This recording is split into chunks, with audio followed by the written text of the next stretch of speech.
नमो नारायण। स्वागत है आपका आपके अपने YouTube चैनल स्टोरी टर्मिनल में। अगन मास चल रहा है। इस अगन मास में भगवान विष्णु और माता लक्ष्मी जी की कथाएं सुननी चाहिए। इससे भगवान प्रसन्न होकर अपने भक्तों के कष्टों को दूर करते हैं। तो आइए आज हम एक कथा श्रवण करते हैं।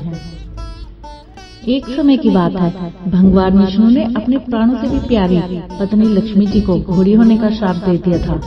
इसी कारणवश लक्ष्मी जी घोड़ी बनकर यमुना और तमसा नदी के संगम पर रहती थी। उस स्थान पर रहकर देवी लक्ष्मी ने भगवान शंकर की आराधना की थी। लक्ष्मी जी की तपस्या से प्रसन्न होकर भगवान शिव जी ने उन्हें वरदान मांगने को कहा।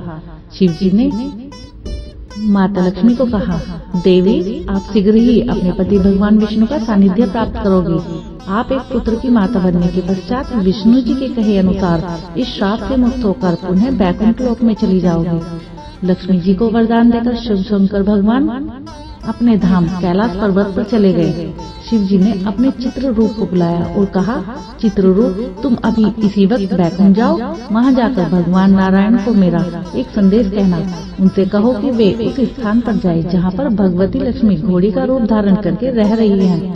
शिव जी ने उन्हें यह वरदान दिया है कि भगवान विष्णु उनसे आकर मिलेंगे। इसलिए उस वरदान को फलित करने के लिए भगवान विष्णु यमुना और तमसा नदी के संगम स्थान पर जाकर अपनी पत्नी लक्ष्मी को पुनः बैकुंठ लेकर आए। भगवान शंकर की आज्ञा पाकर चित्ररूप उसी क्षण बैकुंठ को चले गए। वहाँ भगवान विष्णु के भवन के पास पहुंचकर विष्णु जी के द्वारपाल जय और विजय से कहा, आप लोग अंदर जाकर भगवान विष्णु को यह सूचना दीजिए, भगवान शिव के दूत चित्ररूप आपसे भेंट करने के लिए आए हैं। चित्ररूप की बात मानकर जय विष्णु जी भवन में गए। जय ने विष्णु जी से कहा, प्रभु शिव जी के दूत चित्ररूप आए हैं, आपसे भेंट करने की इच्छा रखते हैं, क्या मैं उन्हें अंदर ले आऊं? विष्णु जी ने कहा, जय आदर सत्कार के साथ उन्हें अंदर लेकर आओ। उसके बाद चित्ररूप भगवान विष्णु के भवन में जाकर उन्हें प्रणाम करते हैं। चित्ररूप वे सारी बातें कह सुनाते हैं जो भगवान शिव जी ने विष्णु जी से कहने के लिए कहा था। चित्ररूप की बातें सुनकर विष्णु जी कहते हैं, वत्स मैं अवश्य ही लक्ष्मी जी से भेंट करने जाऊंगा। शिव जी के वरदान अनुसार उन्हें वापस भी लेकर आऊंगा। तब इतना कहकर भगवान विष्णु यमुना और तमसा नदी के संगम स्थान पर आते हैं। वहाँ देवी लक्ष्मी घोड़ी के रूप में विष्णु जी की प्रतीक्षा कर रही थी।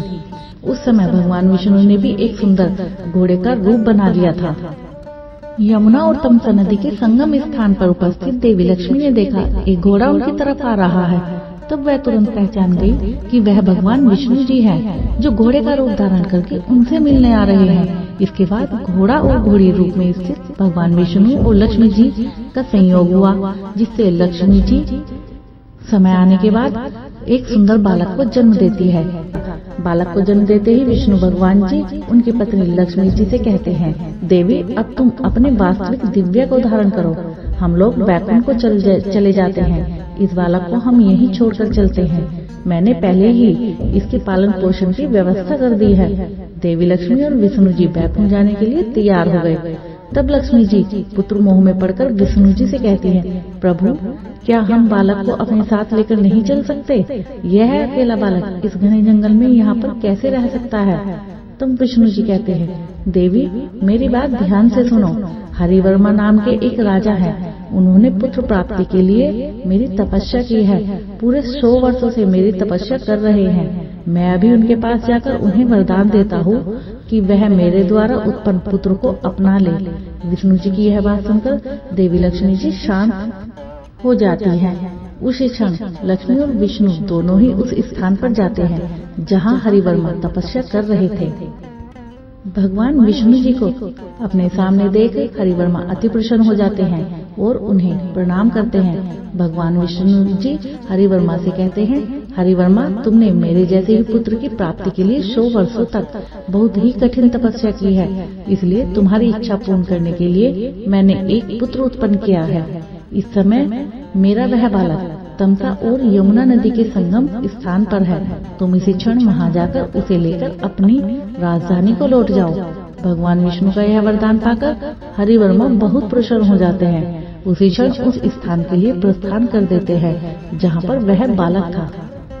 इधर जहाँ यमुना और तमसा नदी के संगम स्थान पर वह बालक उपस्थित था। चंपक नाम के एक राजा अपनी पत्नी मदालसा के साथ आते हैं। बालक को देखते ही मदालसा के मन में उसे अपना पुत्र बनाने की इच्छा उत्पन्न हो जाती है। तब चंपक और मदालसा दोनों ही यह पूछने के लिए कि यह बालक किसका है, बालक को लेकर अपने विमान पर बैठकर इंद्र के पास जाते हैं। चंपक और मदालसा को बालक के साथ वहां आया हुआ देखकर इंद्र कहते हैं, इस बालक को तुम अपने घर नहीं ले जा सकते, क्योंकि यह भगवान विष्णु और लक्ष्मी जी का पुत्र है।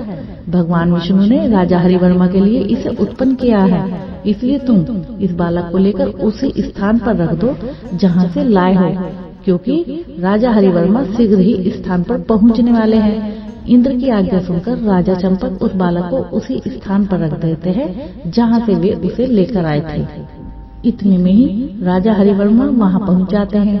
वहाँ पर विष्णु जी के उस पुत्र को देखकर बहुत प्रसन्न होते हैं और उसे लेकर अपने राजधानी को चले जाते हैं। जब मंत्रियों को और रानी को यह पता चला कि हरिवर्मा पुत्र के साथ राजधानी की ओर आ रहे हैं, तब उन्होंने राजधानी के बाहर जाकर उनका स्वागत किया। उस बालक को देखकर हरिवर्मा की पत्नी बहुत ही खुश हुई। राजा हरिवर्मा ने अपने बालक को समस्त विद्याएं सिखाई और उस बालक का नाम एकवीर रखा।